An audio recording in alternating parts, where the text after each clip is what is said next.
tardes. Eso. Bueno, esa es la energía que necesitamos ya para entrar en las últimas secciones de nuestra capacitación, donde vamos a hablar sobre, ya sabemos por qué fueron excluidas las trabajadoras del hogar de las leyes federales. Ya sabemos a través de la historia cómo nos hemos organizado y luchado para cambiar esto. Ya sabemos que tenemos una Carta Nacional de Derechos de las Trabajadoras del Hogar para incluir protecciones y derechos para todas las trabajadoras del hogar en todo el país. Sabemos que está incluida en ese proyecto de ley y ahora vamos a hablar sobre cómo vamos a ganar nuestro proyecto de ley. ¿Qué es lo que tenemos que hacer para ganar? Porque a mí me gusta ganar, no sé ustedes, pero yo estoy lista para ganar, ¿sí? Eso. Claro que sí. Claro que sí, Ana. Entonces, un resumen así rapidito de qué tiene que pasar para que un proyecto de ley se vuelva ley, sea aprobado a nivel federal, ¿no?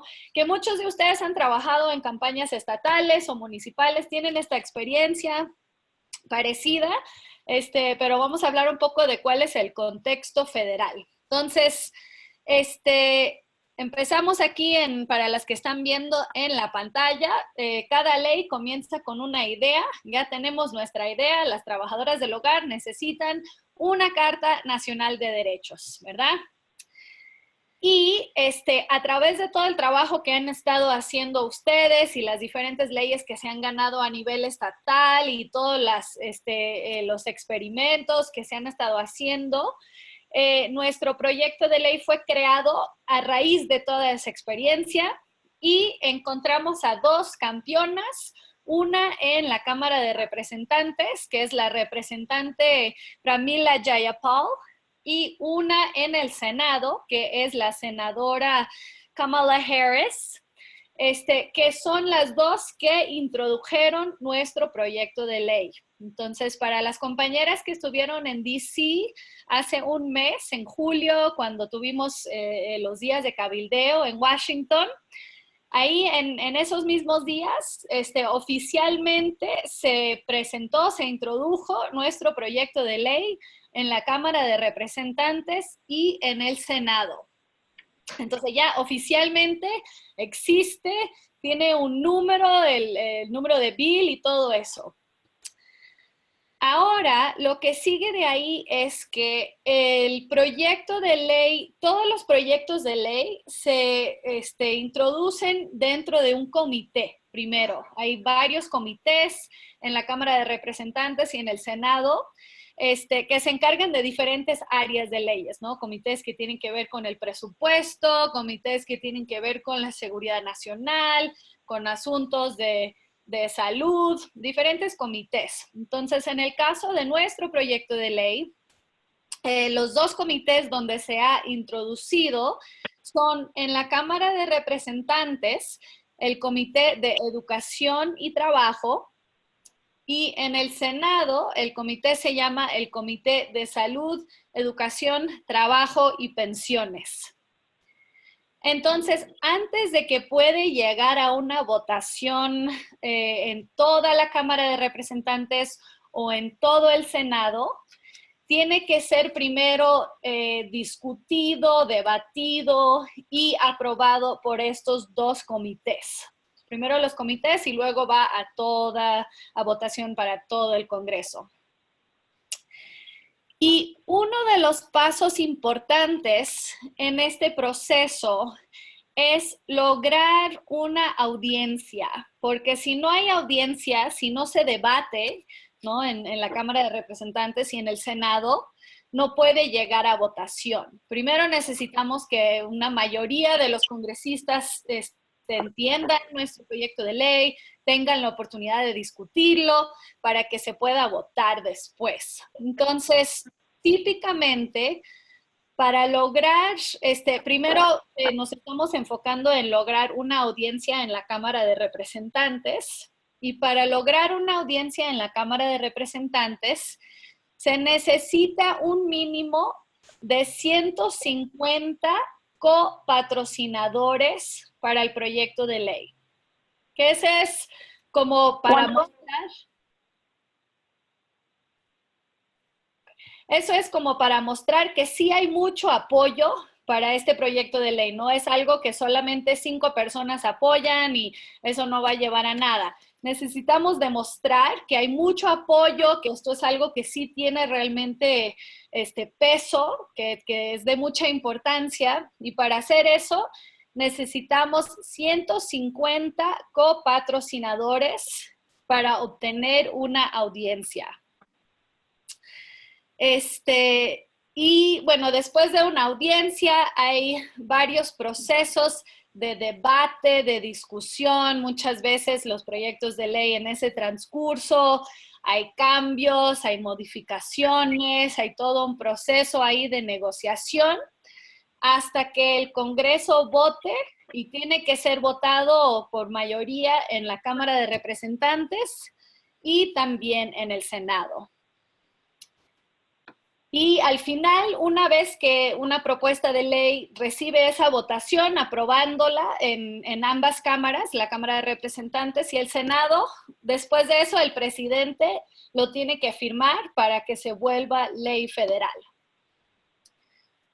Entonces, quiero hablar un poquito sobre el tiempo que estamos contemplando con esto, ¿no? Porque me imagino que algunas de ustedes están pensando, bueno, pero no creo que el presidente Trump va a firmar nuestro proyecto de ley.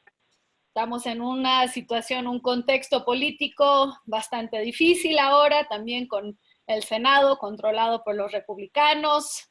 Pero la realidad es que estamos hablando de una campaña de varios años. Las campañas para leyes federales se demoran varios años, así casi siempre.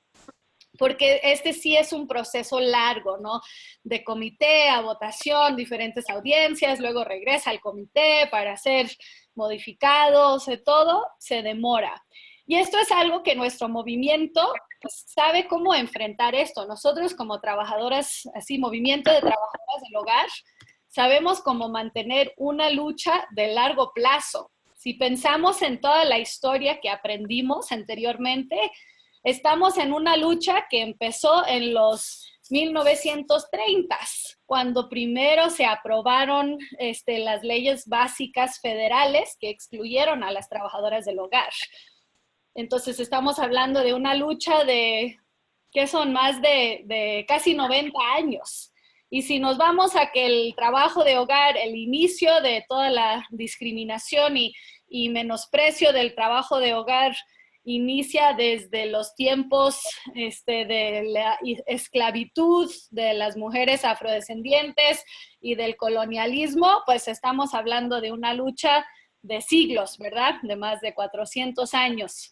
Entonces, las trabajadoras del hogar entienden lo que es una lucha de largo plazo, ¿verdad?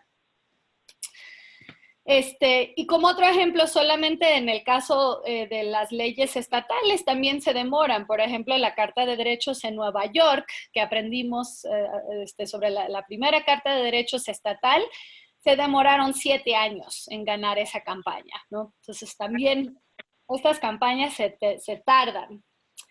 Entonces esperamos que ya para cuando estamos listas para que nuestro proyecto de ley vaya a votación en la Cámara de Representantes, en el Senado y ya para ser firmado para el o la presidente, esperamos que estemos en una situación política más favorable para que realmente podamos ganar nuestra Carta de Derechos.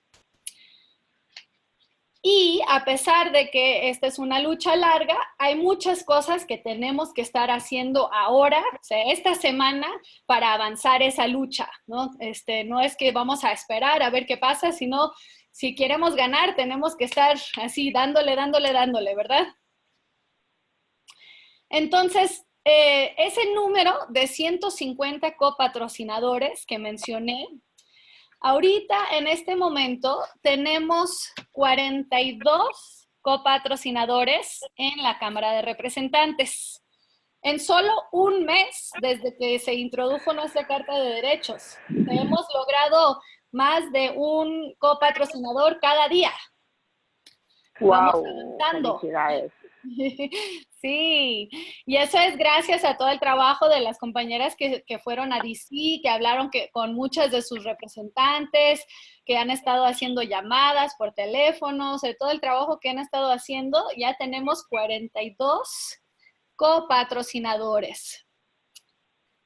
Y para las que están viendo en la pantalla, les comparto aquí la lista de copatrocinadores, no para que lo graben a memoria ahora, porque esto lo podemos compartir con todas después, pero nomás para darles una idea de que sí tenemos ya varios copatrocinadores. Pero para llegar a esos 150, nos faltan, si no me falla la matemática, nos faltan 108 copatrocinadores más que tenemos que lograr para obtener esa audiencia tan importante.